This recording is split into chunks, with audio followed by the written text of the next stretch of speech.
How we doing, everybody? This is part two of the Carrolton on the Road podcast. I'm here with Coach Barge, man. He's a man of many talents, PR man. You know what I'm saying? Assistant basketball coach. Assistant basketball coach, quarterback coach. You know what I'm saying? At Carrolton, also full-time father and husband. So, Coach, man, how you doing today? Man, I'm good. How about yourself? I cannot complain, but I cannot complain. Anytime here with somebody's got this amount of skin that's glowing at the age of 33, I know I'm on the right track. I know I got promise ahead of me. Oh yeah, it took a lot of work. A lot of scratches. For sure. Yeah, most definitely. For sure. Now, people also, well, you know what I'm saying, around here they know a lot, but, you know what I'm saying, Coach, you also, you know what I'm saying, you hold the lead, you're leading, you're the all-time leading receiver in receiving yards at Jacksonville State. That's actually my brother. Yeah, my younger brother. What? Yeah, my younger brother. Yeah, we both played together here, and then it was luckily to play with each other at Jacksonville State. Yeah, I played quarterback. He was the receiver. Makes sense. That broke all those records. But yeah, he was a talent. We went at it every day. It's one of those things where we were so competitive. But now, my best friend now, so we talk all the time.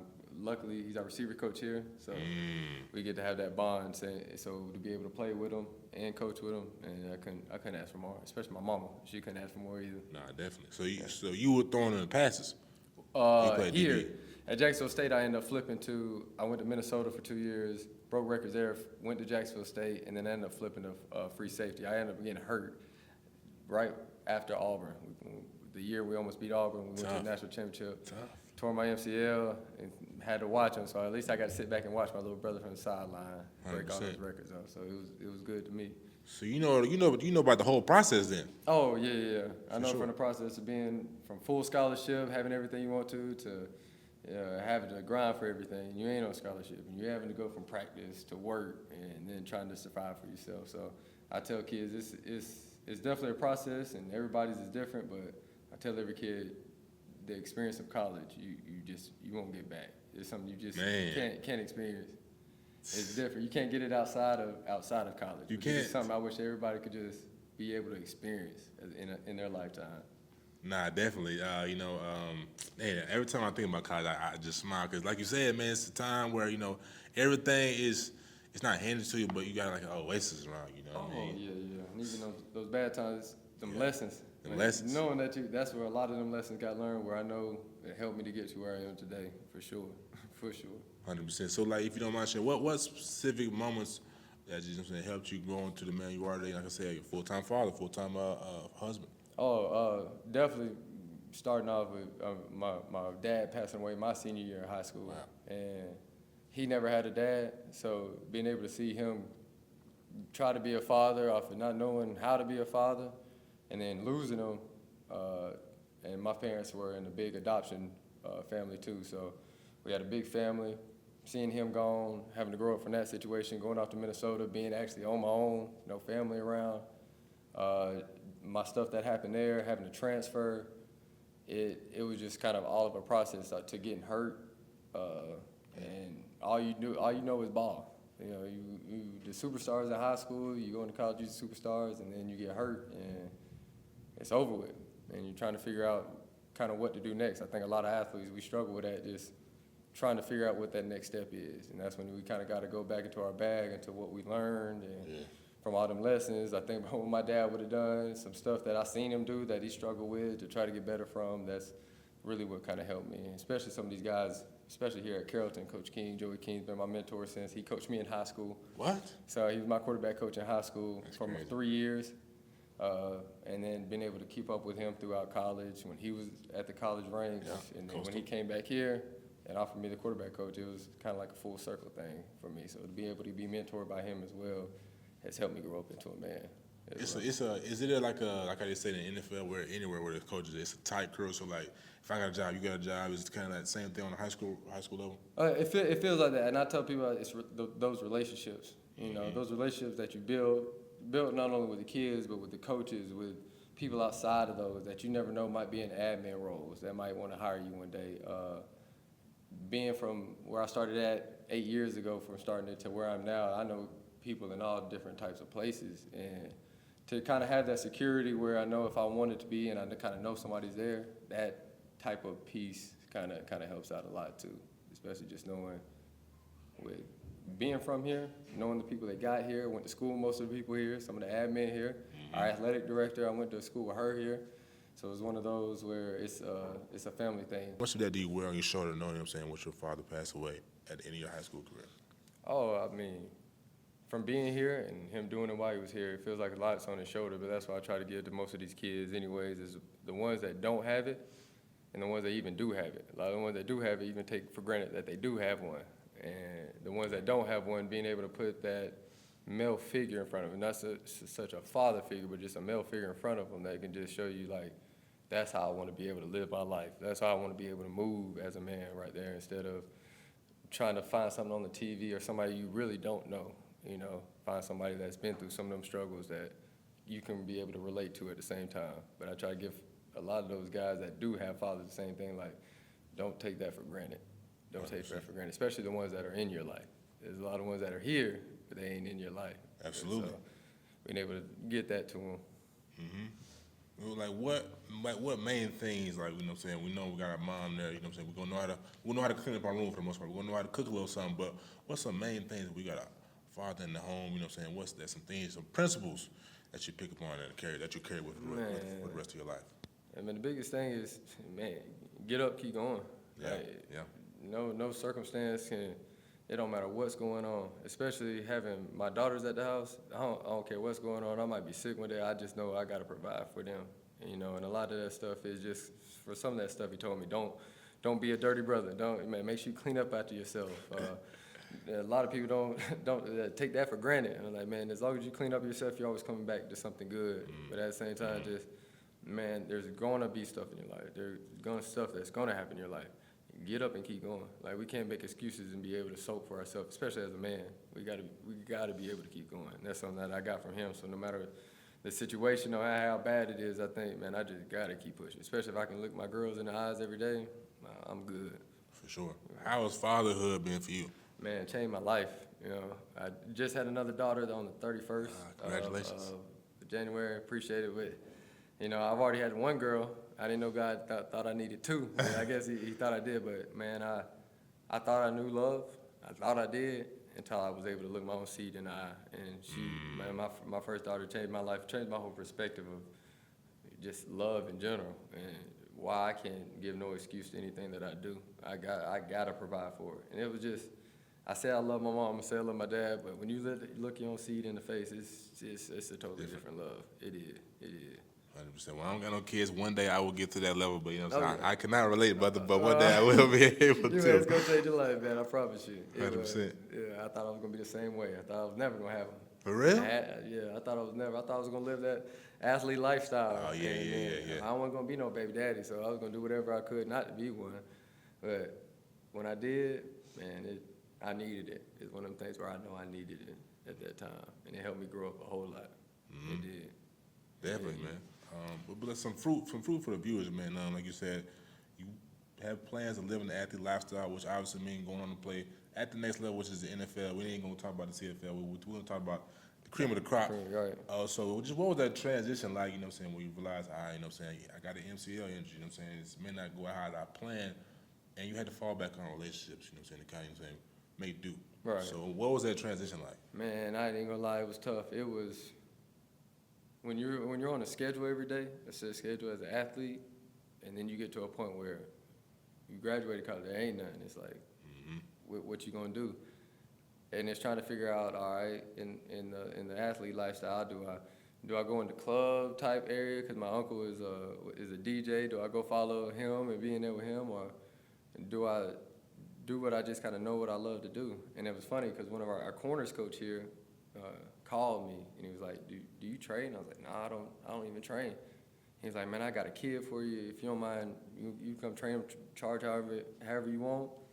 And basically, that kid ended up being J.R. Harris, that's across the street, when he was 7 years old. That's crazy. So I've been working with him since he was 7 years old, and when I started training, since then, I got that love for just giving back to kids. Like, I realized at that point, what made me happy was seeing the satisfaction of these kids and seeing them get that scholarship, them make them big moments in games. And a lot of that stuff is just from the work that they put in, but the satisfaction from that point, that's what I've realized over these years is that's what makes me happy. being able to see the satisfaction of them being able to live up to their dreams, and to be a part of that is what kind of makes me feel good about it. So that's what kind of makes me go and why I kind of do what I do. Yeah, it provides a little extra meaning to your life for sure. Oh, for sure. Fulfillment, so to speak. Yeah, and it did, especially with having them two. It's that whole fulfillment, one being here, and then one being able to see the fruits of your labor, especially some years later, makes you feel a whole lot better. And when I come here, talking to a couple people, man, I like to think of Carrolton as Gotham. You know what I'm saying? You think Coach King is the Dark Knight, you know what I'm saying, Batman, but just why is that aura around this? But like, you know what I'm saying, you stepping in, like I said, 33 region championships, 7 state championship, tied for top 10, most wins in all of GHSA. So just why is that aura here? Community, right? If you look at everything around here, a lot of it's Carrollton, and we're in the middle of a Carroll County, but at the same time, everything that Carrollton does, you can see is for the kids. All the facilities, all the stuff, I don't know if you drove by, but if you look at our Board of Education office, you would never think that our school would look like it does. And that's because most of that money, they say it's not for them, it's not for the hierarchy, they like to bring it back and give it to the kids. So that's why our football, there ain't no fees in football. Like really? Most of all our kids are able to eat, varsity-wise, they eat after every practice. They don't have to pay for anything. They play 2 years here, they get a Letterman jacket. So everything here is for the kids, and they've been doing it for so long at a high standard, and they start seeing the fruits of their labor, and especially other kids that see it from the outside that want to be a part of it too at the same time. But it's one of those things where even the old guys, we set the standard and try to hold the standards up through those years. But for the admin and the support staff to be able to do the same thing, you don't see it at a lot of places. No, you don't. It's crazy from coming. I was at Alexander for 1 year in the GNES program and kind of got to see the Douglas County side of it, but to see Carrolton and kind of what they do and how they do it is truly for the kids and all that money. We got a banquet tomorrow, an auction tomorrow that raise money, and all that money is going towards the kids. And they might raise $200,000 to $500,000, and all of it's going back to the athletic fund for these kids. So a lot of our kids might not realize it sometimes, but they truly blessed. And if they knew where they were at some other places and they had to pay for being on the team and didn't know if they were going to eat and trying to figure all that stuff out, here, we got the plan for you. Letterman jackets too? Letterman jacket. You have 2 years. You play on the varsity team for 2 years, you get a free Letterman jacket. So there's the only thing I tell people you got to pay for is your cap and gown. That's Easy. it. So for that, to be able to take advantage of that from a weight room standpoint of it to the school part of it, you can't beat it. That's why a lot of our kids play early on the next level, just from a schedule and standard standpoint of it. Facts. Like I said, y'all get up, not get up, but spring practice starts at 5:30 a.m. 5:30 a.m., man. So, you know what I'm saying? Like I said, most schools, we start at 4 o'clock. Right, in the afternoon, yeah. We started that, it actually kind of started right before, we tried it some years before Coach King got here, when I was with Sean Calhoun, and when Coach King got here, had conversations about it, and it actually works better for us. One, we got an indoor facility, so to have that thing rocking at 5:30 in the morning, you get a lot of attention on it, but at the same time, college coaches, a lot of people want to practice after school. So college coaches have to fight for where they're going to go to and who they're going to see. So knowing that, hey, we're practicing at 5:30 in the morning, they can come start here, and they'll be able to spread out after that. They're able to see our kids a little bit longer before they can go to other places, before they even get in school. So we'll be in there rocking at 5:30. There'll be 20-some college coaches standing around filming stuff, and it's about every day. People coming in, so it's exciting. We feel like most of our kids' offers come in the spring. A lot of exposure comes in the spring from our guys, because those college coaches finally get a full eye on a lot of our kids. But yeah, it gets rocking at 5:30 in the morning. Now, y'all got to pick at a Letterman. Y'all, not only do y'all get, obviously, I ain't gonna say it's exclusive, 'cause that's a brand bit over time with the 20 college coaches, but y'all get the UA camp. I just had Next Gen was here. Y'all get a lot of stuff. Yeah, we usually keep a Lead 11, Lead 11. QB Universe. We got FBU coming tomorrow through this weekend. Like you said, the Under Armour. We try to a lot of those, again, relationships that I was able to bring from those camps. I started off with elite talent and just meeting different guys. This you pioneered this. 15 years. Yeah, a lot of those were my connects from just knowing a lot of those guys. Like Under Armour, that was with Joey. And Joey's got Under Armour, FBU that they hit up, but a lot of those other camps, I built some of those relationships, bring them back in, and when they were able to do it, kind of built them up at the same time, but helped a lot of our kids out too, and especially from a facilities-wise and being seen-wise. But when you have a indoor facility and you're only 40 minutes from the airport, so it's a lot of the camps love it in that situation. So we've been able to reap a lot of stuff off that. And then the big 7-on-7s that we host with Hustle Link one, the YPL that we've done for 2 years, Cam Newton's one too. There's a lot of opportunities because we have an indoor practice field, a cross field, a game field. We have facilities to be able to be applicable to them. So it was, there's a lot of other steps going in the future that's going to be able to go on, but we're excited about it. But a lot of that's that networking part of it. Tough. You know, so y'all got a lot of benefits, right? Do y'all, when y'all go out, do y'all ever get like a lot of negative energy, or is it not really? Not really. And you talk to a lot of coaches. It's a respect thing. Like, and even playing when you play us, we had one coach from Gainesville said, "Man, y'all get on the verge of being almost assholes, but then y'all are classy about it." Yeah. And he said, y'all might pancake us, get over us, and look like you about to just talk, and y'all just go right back to the line and do it again. And it's like one of those things, we play with a grown man mentality, an attack mentality, but at the same time, we're not going to overdo it, over push it. We still understand the game aspects of it and what we're going to do. So, but it's a mentality that got put in for them. But it's a lot of respect from everybody else off of it. It ain't like we're trying to do stuff dirty, stuff behind people's back. Well, we tell every kid that, even kids that transfer in, we don't promise nothing. All we do is, if a kid says he wants to come in, we just tell them, hey, all we can promise is an opportunity. You'll be able to have an opportunity to get out there and practice and see what you can do. But if you don't produce and you ain't doing what you're supposed to do, we're not promising you a spot. We don't care who you are.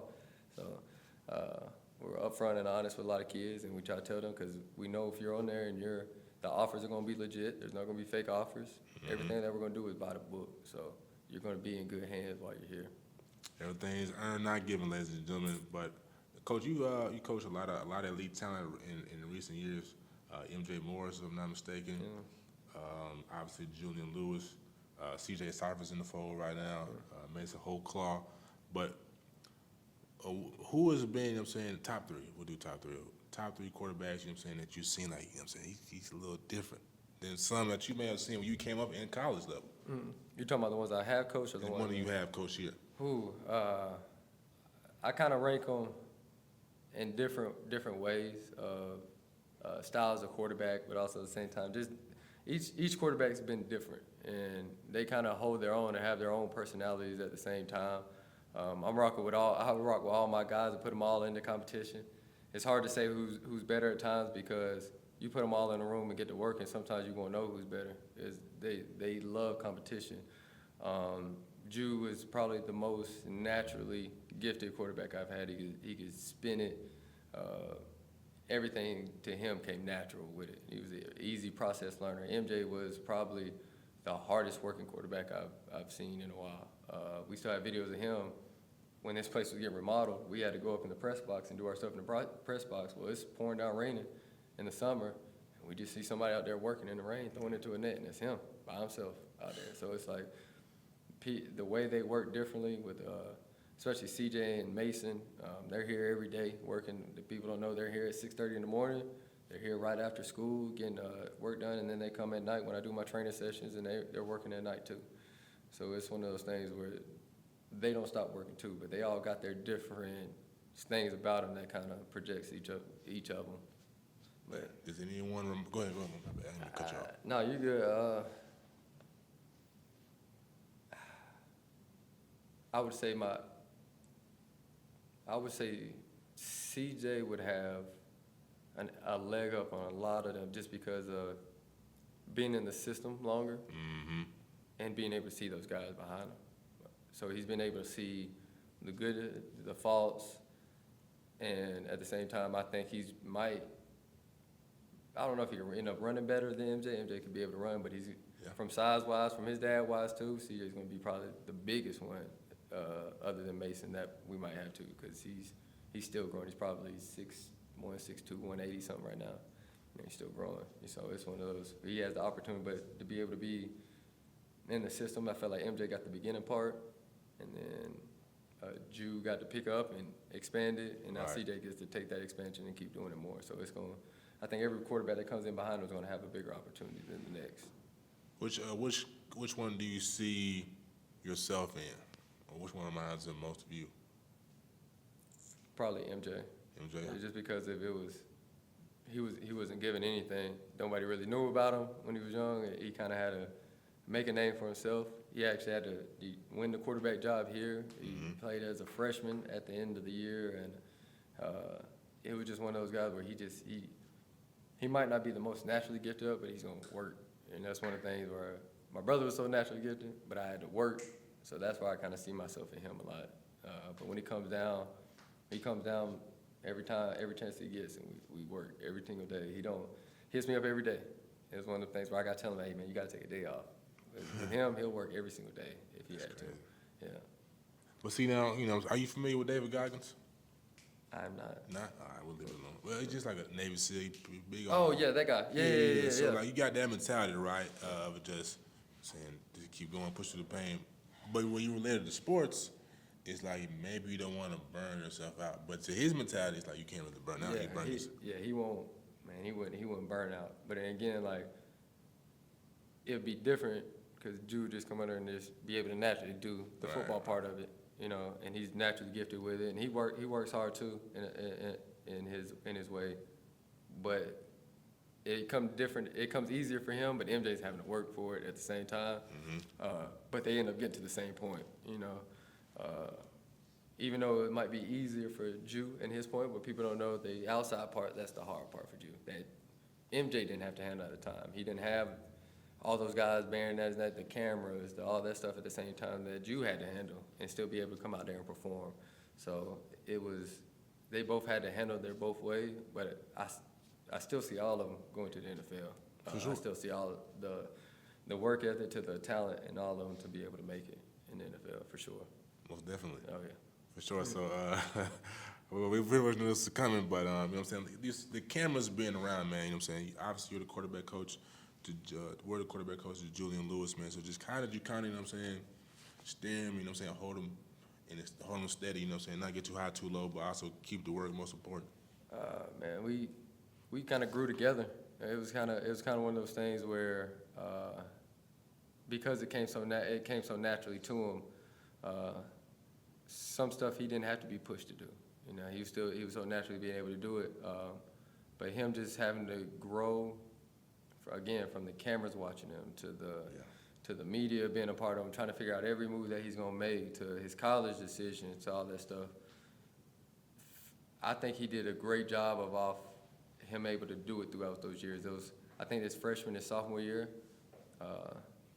I wouldn't say it was a struggle to him, but when he goes back and look, it's going to be probably his biggest struggle out of most of them, trying to get used to it. But I thought even from last year, I thought it totally changed. I think you can tell he got used to that. People don't know he's not a big media guy like that. He doesn't really like being in the media, but he was able to handle himself now. You can even tell in his media days at Colorado, he's able to handle that stuff. 100%. The game stuff, I was never too much worried about. For him, it's just keeping him focused on what does he want to do later on in life. You want to get to the NFL. You want to make as much money as possible. How are we going to do that by still preparing yourself? And I think Advice for, what I'm saying, any young coach that's coming out of college, that's getting ready to transition, just that process, because you're going to go through a lot, you know what I'm saying? You're coming from a stable environment to maybe taking a job that's maybe not covering you fully, so just some persistence, something to keep them going. for coaches, man, I would say find you a coach to lean on. Find you somebody that you're going to learn from and that's going to put you in a good position. At the same time, learn from every coach. So if you're in different situations, learn the good from the coaches, bad from the coaches, and also know where do you want to get to. Do you want to be a head coach? Do you want to be OC? And are you taking those steps to make that happen?